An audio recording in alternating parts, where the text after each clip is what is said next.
अगर मुझे और मेरे हामियों को, मेरे सपोर्टर्स को कोई भी नुकसान होता है, उसके ना सिर्फ सरदार, ना सिर्फ किराए के कातिल जो जेल कस्टडी से निकले, मगर सिंध हुकूमत और सिंध पुलिस भी उतनी ही जिम्मेदार होगी, जो कि मैं सबूत के साथ बात कर रही हूँ।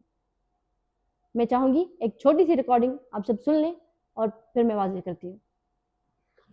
यारी दोस्ती ये न समझो न सलंगी हां तो के वादा नहीं खबर तरे पदी जने तो बनियो गिराबा थी जो तो के वादा नहीं खबर पवंदी एक एफआर बि असां तो कराईंदा से वो राजी तरे थी ने खुश तरे थी ने जने तो एकड़ी एफआर थींदी सफा वधी हुई न। गांव में बैठा हुआ गवार मुजरिम जो कि मेरे हामियों को, मेरे हारियों को कॉल्स करके थ्रेट कर रहा है मुझे सपोर्ट करने के जुर्म में। आईजी साहब, उन्हें कहा जा रहा है कि आप पे झूठी एफआईआर दर्ज कर देंगे, 2 मुकदमे दर्ज करवाएंगे। ये एक बड़ा सवाल या निशान है आपके इदारे पर, ये एक बड़ा सवाल या निशान है सिंध पुलिस पर कि क्या आपका इदारा फॉर सेल बन चुका है, क्या आपका इदारा आपने बेच दिया है, क्या आपके इदारे में कोई चेक एंड बैलेंस नहीं है, क्या आपका इदारा सरदारों, वडेरों और जागीरदारों की जो है वो जागीर बन चुका है कि इस तरह के थ्रेट्स किए जा रहे हैं सरेआम कॉल्स करके। आईजी साहब, आपके इदारे पे एक बड़ा सवाल या निशान है। मुझे इंफॉर्मेशन मिली कि मुझे कत्ल किया जाएगा, सिंध पुलिस उसमें जो है वो मंसूबाबंदी कर रही है। इस तरह के सबूत सामने आना वाज़ेह करते हैं कि आपका इदारा किस साइड खड़ा है।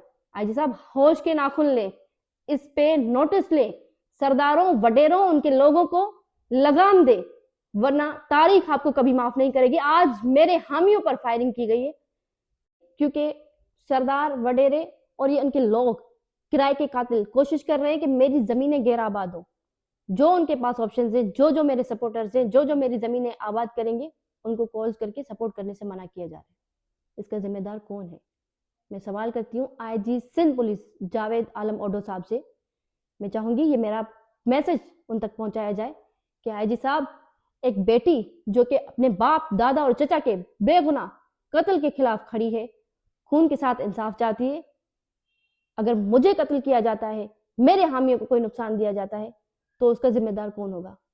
ये पूरा सवाल आपके इदारे पर भी आ रहा है कि आप जिम्मेदार होंगे, आपका इदारा जिम्मेदार होगा कि जिस पर ये इतना इतरा रहे हैं कि हम आप पे झूठे मुकदमा दर्ज करवाएंगे।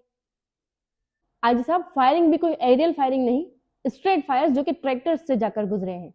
अगर खुदा न खासा कोई जानी नुकसान हो जाता तो उसका जिम्मेदार कौन था? कम से कम सिंध पुलिस जैसे इदारे को यह जेब नहीं देता कि वडेरों, जागीरदारों की कमदारी करें। एक बेटी तनो तनहा ताकतवर तरीन तबके के खिलाफ खड़ी है, तो आप लोग गैरत का मुजाहरा करें और हक के साथ खड़े हों।